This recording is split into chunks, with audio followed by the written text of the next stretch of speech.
Hello, and welcome back to Seek the Joy podcast. Happy Seek the Joy Tuesday. I'm your host, Sydney Weiss, and today on the podcast, I am sharing with you our first session from Seek the Joy Summer. It was our summer series that went live, summer 2021, and this session is with Josephine Atluri. She's an author, writer, meditation, and mindfulness coach, and this was a solstice meditation and mindfulness chat, and I wanted to share it with you again as we kick off summer 2022 because the messages and the conversation that was shared in the session with Josephine, I find to be still so timely 1 year later. In this session, Josephine shares her top tips for how we can bring greater mindfulness into the summer, the role of meditation, breathing, and affirmations in mindfulness. And she really shares a beautiful solstice meditation to welcome in the warmth, the joy, and the celebration of this season. This session to me really felt like, and still feels like, a beautiful opportunity to be present and set our intentions for the season ahead. So while you are tuning in to today's session, take out a piece of paper, a notepad, your phone, whatever, and be prepared to tune in and reflect on what you're the most excited for and ready for this summer season. I really enjoyed our Seek the Joy summer series last summer, and it was so interesting because every session touched on tools and tips for how we can really embrace this season, how we can be intentional and mindful. And for so many of us, and myself included, it was like the first season where we, at least for me, felt more comfortable being out in the world with the pandemic and being vaccinated. And it was just such an interesting time. And I found that these sessions really helped to navigate this season. So I can't thank everyone who was part of Seek the Joy Summer last summer. You can still listen to every single session if you just go back to June, July, and August of 2021 on your podcast feed for Seek the Joy podcast. And I'm just so thrilled to share with you this session from Josephine Atluri once again. Now more than ever, I just think it's so important that we have reliable resources that we can turn to. And that's where today's sponsor, BetterHelp, comes in. So I would love to share with you a little bit more about BetterHelp. BetterHelp will assess your needs and match you with your own licensed professional therapist. And it's easy and free to change counselors if you don't think the person you've matched with is a good fit. And no matter where you're listening to Seek the Joy podcast right now, you can also use BetterHelp because the service is available for people worldwide too. I just think it's so valuable to talk to someone about what it is that you're going through, whether that's anxiety, depression, grief, loss, changes at work, or friendship dynamics or relationships, or you want to talk about the challenges of the last couple of years. And BetterHelp offers a broad range of expertise in their counselor network. So you'll get timely and thoughtful responses. Plus, you can schedule weekly video or phone sessions too, which I still think is a game changer. I really want you to live a happier, more joyful, and just ease-filled life. That's why I share these conversations with you. And so I'm just excited to share that as a listener of Seek the Joy podcast, you will get 10% off your first month by going to betterhelp.com/seekthejoy. Join over 1 million people and counting, taking charge of their mental health with the help of an experienced professional. That's BetterHelp, HELP.com/seekthejoy. The link will also be included in our show notes. As always, I cannot wait to hear what you think about this one, whether you tuned in last summer or it's your first time hearing this session. Join the conversation on Instagram, Facebook, Twitter, and LinkedIn. We are at Seek the Joy Podcast everywhere. And without further ado, let's dive into this one. It was from Seek the Joy Summer 2021, a solstice meditation and mindfulness chat with Josephine Atluri.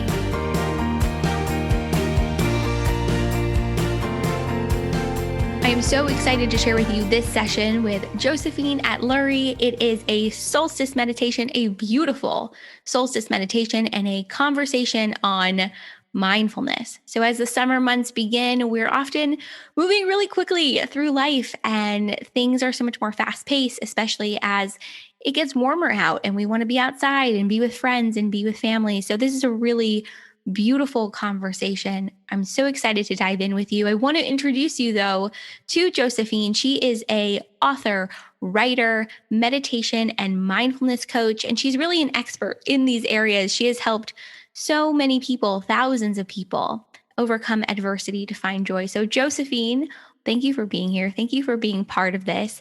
I know so much of your story, too, is about overcoming adversity to find joy. So it's incredible that you're helping others, to do the same. Yeah, it's my pleasure. I find that to be my sole purpose and my heart work. And so every day I get to do it is a gratitude of mine. And this conversation contributes to that. So thank you so much for this opportunity, Sydney. Yeah, of course. So you are a meditation and mindfulness expert. And so I want to start off by talking about what is mindfulness for anyone that's brand new to this, or, just as a little refresher, what is mindfulness?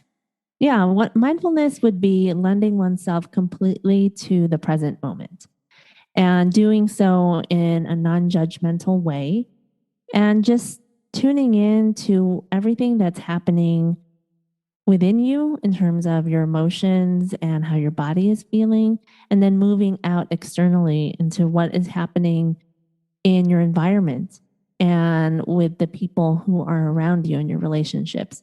So it really is just being aware of that present moment.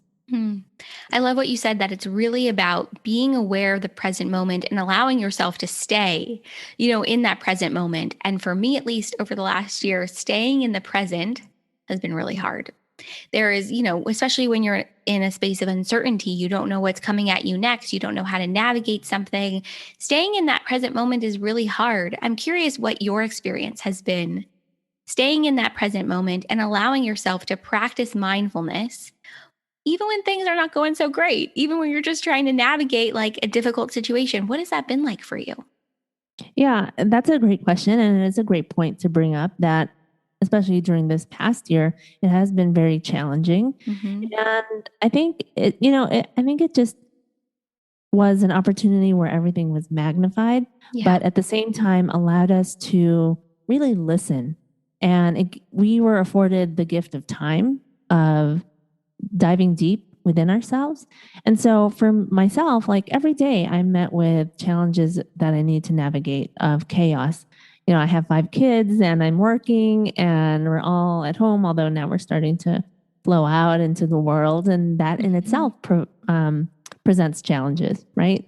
So for me, being able to tune into my breath, tune into the present moment, and breathe through things, which is, the essence of mindfulness, is that awareness, has really helped me a lot because I have a lot of anxiety. And so it has really given me that chance to pause, which is what I teach my students a lot, is hitting that pause button and allowing life to slow down for yourself. And you're able to do that when you start to introduce just a deep breath, because suddenly, magically, everything seems to not almost stop, but just move slower, because you are moving slower. You are moving with more intention. And for me, that has been such a game changer and a lifesaver. This piece about allowing yourself to slow down. I was just talking to somebody about that earlier today, because I think when we are moving so quickly through life, or we're on this sense of autopilot, especially when the world feels upside down or your personal world feels, upside down and in chaos, it's not natural to move slowly. It's natural to move quickly and to try and figure out, like, how do I navigate this?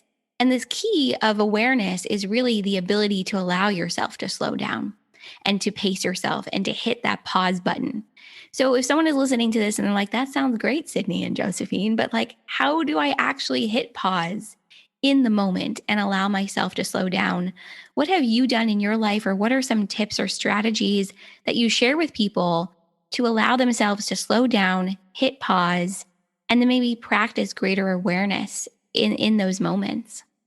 Yes, no, that is a great question. And perhaps the number one strategy that I share with others is incorporating a breathing strategy. And I do that for many reasons. The first is that it's always accessible to you and available, and it goes with you wherever you are. And second, it is a proven way to move yourself from a state of stress, from that fight or flight state into that rest and digest state. So it's a manner for you to actually move your own self into a calmer state. Mm-hmm. And it's super easy to do, and there are many different ways of doing it. So that's why that's my number one tip.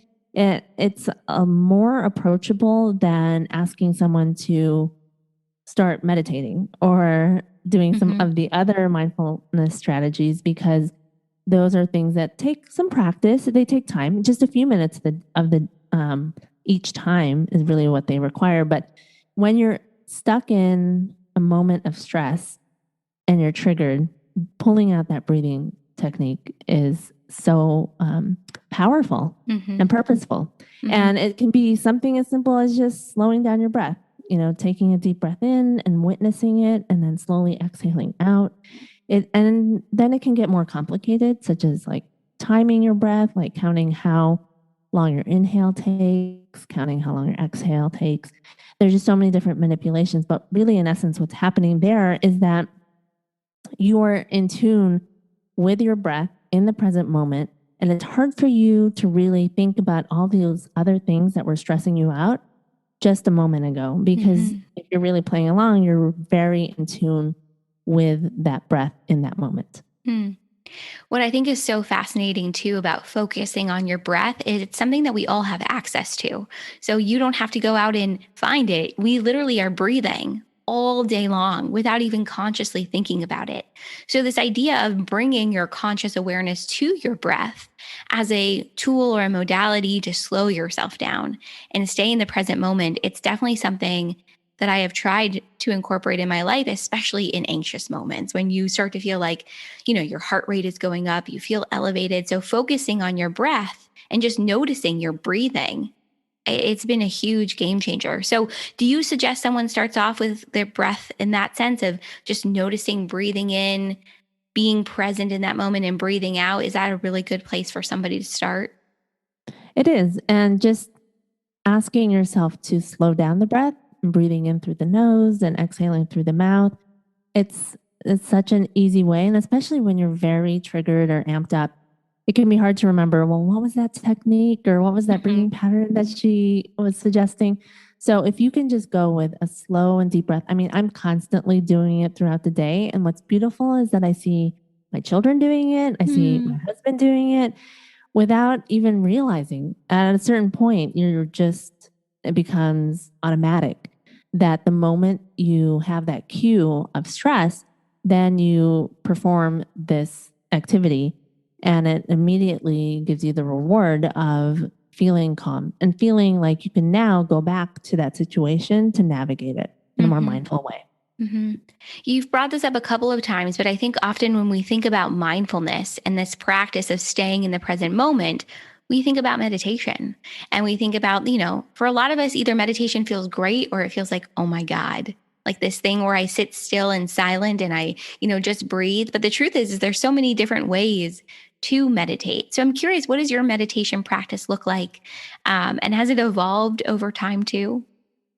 Sure, it definitely has. When I started at the beginning, at the request of my friend was just so adamant about me trying it many years ago.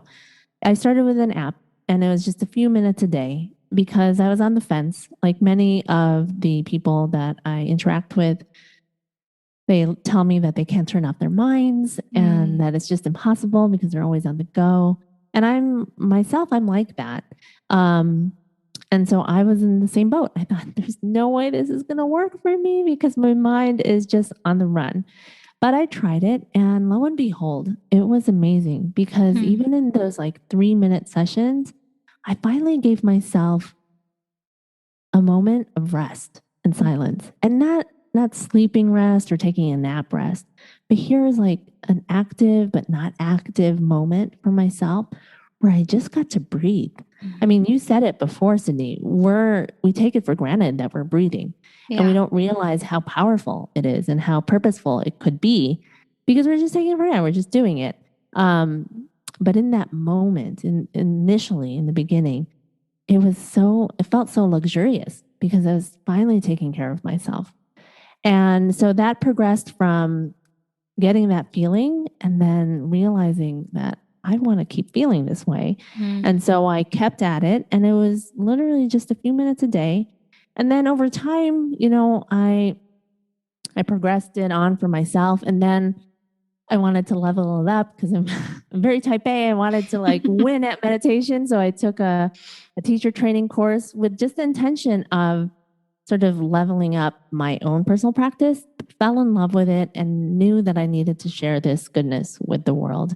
And so now it has evolved to a practice of doing the bookends of my day, where it's twice a day, anywhere from 10 to 20 minutes each session. And really just depends on how I'm feeling. So that's another key thing that I like to tell people, is to figure out what you need in that moment. Every day we wake up different. At the end of the day, we end up feeling very different. And it's sort of cyclical, because the more you're mindful and practice mindfulness and meditation, the more you really can tune into what you need, because you're aware of yourself. And so really tuning into, what do I need today? And then giving yourself that, whether that's mindfulness strategy, meditation, or some other self-care strategy of yours. I think it's just about starting somewhere, right? Allowing yourself to start somewhere to develop this level of self-awareness, to develop a greater understanding of yourself. And I know anyone and everyone who's listening to us right now is probably at all ends of the spectrum with meditation. We probably have beginners, we probably have people who have never meditated before, and we probably have seasoned regulars, as I like to call them, in the meditation space. So if someone is brand new to meditation, where do you suggest that they start? Do they start small? Should they dive into a long meditation, short meditation? What does that look like in your opinion? Yes, I'm a big proponent of starting small and supporting yourself as much as possible. So if you're able to do an app, wonderful. If you're on the fence of whether or not you should invest in it, they do offer free trials. There are teachers like myself who offer free video meditations on YouTube, or you can just listen to music. But I feel that doing some sort of guided one is much better for people who are new to meditation, because otherwise you might feel lost, and that might be discouraging for you. So I suggest going with 1 minute. If you can do it for 1 minute consistently and develop that habit of taking the time to do that, over time you can slowly start to add the next minute and the next minute. And if you can do 3 minutes a day, you'll see dramatic changes in how you approach life. Yes, there are scientific studies that doing it 20 minutes a day or 30 minutes a day will change the makeup of your brain. And that, that has been proven. But if you can just do it for a couple of minutes, you still see great benefits in how you respond to life. So start off really, really small, so it is manageable and approachable for you, and then build up that way. I'm curious about the role of affirmations in your mindfulness practice and in your mindfulness journey. For me, I feel like affirmations have been even more powerful than meditation or any other self-care tool. So I'm curious, what has your journey been like with affirmations? Do you use them? Do you use affirmations in your practice with mindfulness? Yes, I love affirmations. And it's gotten to a point where I just do them. It's almost like that automatic habit, where now I know that that's what I need, and my mind will say something to myself like, okay, girl, you can do this. I can do this. Yeah. But it all started for me outside of my meditation mindfulness journey. I battled an eating disorder in my early 30s, and during that work, that therapy to heal, we actually worked on a number of affirmations and self-talk in terms of challenging that inner critic in our heads, and challenging it in a number of ways, one of which was affirmations, and telling yourself positive things, feeding yourself these positive words versus listening to those negative things that we often tell ourselves. And so for me, that has always been like an instrumental part of thinking more positively and changing my mindset. I think the three big tools that we mentioned so far, breath work or just breathing, meditation and affirmations, they play such a large role in our lives, whether we're really conscious of them or not, because we're constantly, especially with affirmations, feeding ourselves messages throughout the day without really realizing it. So if you can be intentional, I think, about what it is that you're saying to yourself, because essentially affirmations are a statement of care, support, compassion to yourself in that moment. So I think if we can maybe focus on breath work or breathing, just in and out, not holding your breath throughout the day, saying good, positive things to ourselves, and then incorporating a little meditation. I think, especially as we enter in this new season, this summer season in the Western Hemisphere, as the world returns to somewhat of a new normal, I think it's going to be really important. Do you have any tips or tools or strategies or thoughts on how people can maybe begin to implement these things as we enter this new season, this summer season, which is usually busy? Like pre-pandemic, it was always busy. We're always out, we're enjoying the sunshine. So yeah, any tips or strategies to share with everyone that's listening? Yeah, I love this question and I love the way this topic of how to be mindful in the summer. It's fantastic because you're right. Like, just like you said, Sydney, in the summer, we're always on the go. We're always doing something that's our opportunity to really like go out and be with friends and go on vacations and things like that. So, my suggestion, 3 tips on how to be mindful in the summertime. One would be to experience nature because it's a completely different. We're a little spoiled here in Los Angeles where I'm at right now. Yeah, So yeah. don't really see the change of seasons, but I was born and raised in Chicago, grew up and then lived out east. So there it's a lot easier to really notice the difference in that season that you're in. And rather than just, enjoying the fact that it's 90 degrees now or I can go to the beach, really just taking a moment, maybe it's 1 or 2 minutes where you stand outside and you feel the sun beating down on you. You feel the warmth of the ground on your feet, whether that's sand or is it just the pavement or the grass that's growing, and just connect that way with nature and connect with the summer season in that regard, because we often just take it for granted because we're always on the go. The second one would be to appreciate the seasonal foods. Once again, it's a little hard here, but back out east, there were certain fruits that were only available in the summer. Like I always enjoy cherries, for example, or stone fruit. And that would be like start of July, and then August would come tomatoes. And knowing that those fruits and vegetables only happen in those months, or at least that they're at their peak. So when I'm eating that cherry, I'm really savoring it for everything that it is and what it represents to me, and being aware in that regard.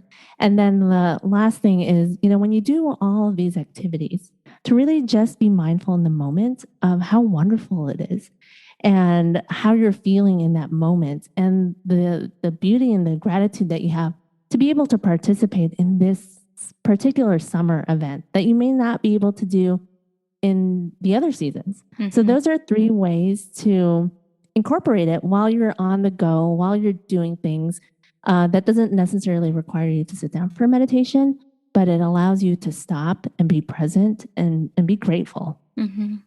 Appreciation and gratitude for the season, I think, is huge. And all the things that you get to do in this time that we can't do in spring, fall, or winter, or we couldn't do last summer because of the pandemic. Thank you for those tips. I hope everyone listening is like writing all this down because this is so, so good. So I know you're going to lead us in a beautiful solstice meditation to welcome in the summer. So I'm going to let you take it away whenever you're ready. Wonderful. I'm so excited about this, Sydney. So if you're listening, you can be seated, you can lie down, whatever feels comfortable and right for you. And whenever you feel ready, gently closing your eyes. And let's ease into this moment of peace by taking a long, slow, deep breath in together. And gently letting it out of your mouth with an audible sigh. Once again, taking a long, slow, deep breath in through your nose and gently letting that out of your mouth with an audible sigh. And now just allow your breath to return to a pace that feels comfortable and right for you. Begin to tune in to how your breath is moving in and out of your body in this moment.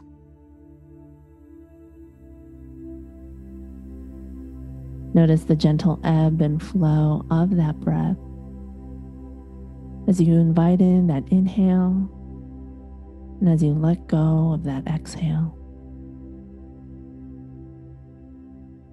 And know that everything else outside of this moment, outside of the space that you are in, all the people, the obligations, all of that you can return to later after you've taken this moment in time to prioritize yourself and to be present in the beauty of this summer weather and summer season.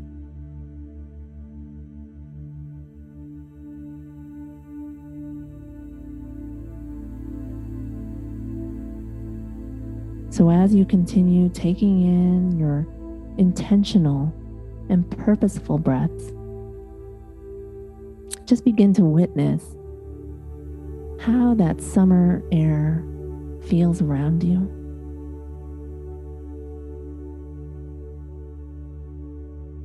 Noticing perhaps the sounds that come with the summer season, perhaps even noticing the scent in the air, the heat. Give yourself this opportunity to really witness and be aware of everything that's happening around you, of everything in this beautiful present moment.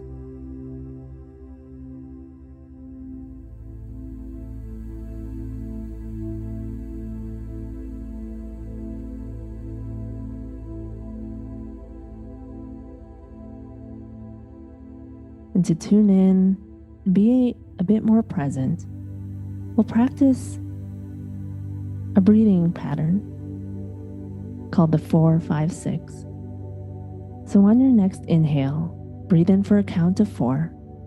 1, 2, 3, 4. Then hold your breath for 5 seconds. 1, 2, 3, 4, 5. And then exhale for 6 seconds slowly. 1, 2, 3, 4, 5, 6. And continue this 4-5-6 pattern at your own pace.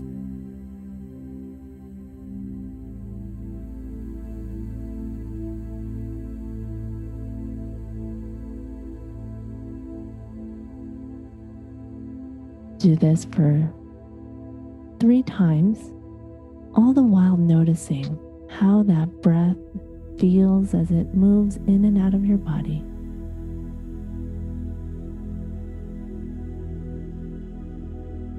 Knowing that every breath that you take serves a power and a purpose, bringing you closer to that inner calm that we all have within.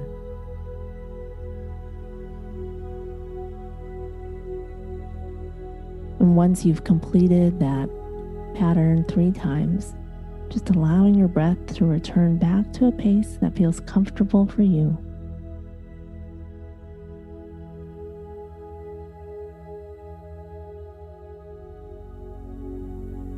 And now I'd like to invite you to take a moment to call to mind an intention that you want to set for yourself for this summer season.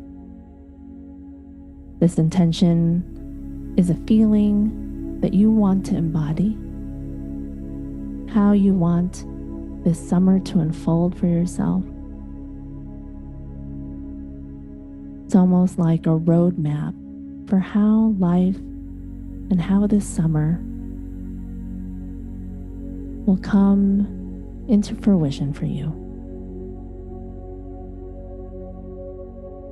So once you've narrowed down an intention for yourself for this summer, on your next inhale, taking a deep breath in through your nose and saying this intention softly in your mind to yourself, allowing it to take root within your heart and your mind, and then slowly exhaling it out, allowing it to be released out into the world for it to manifest in your life in the coming days and weeks.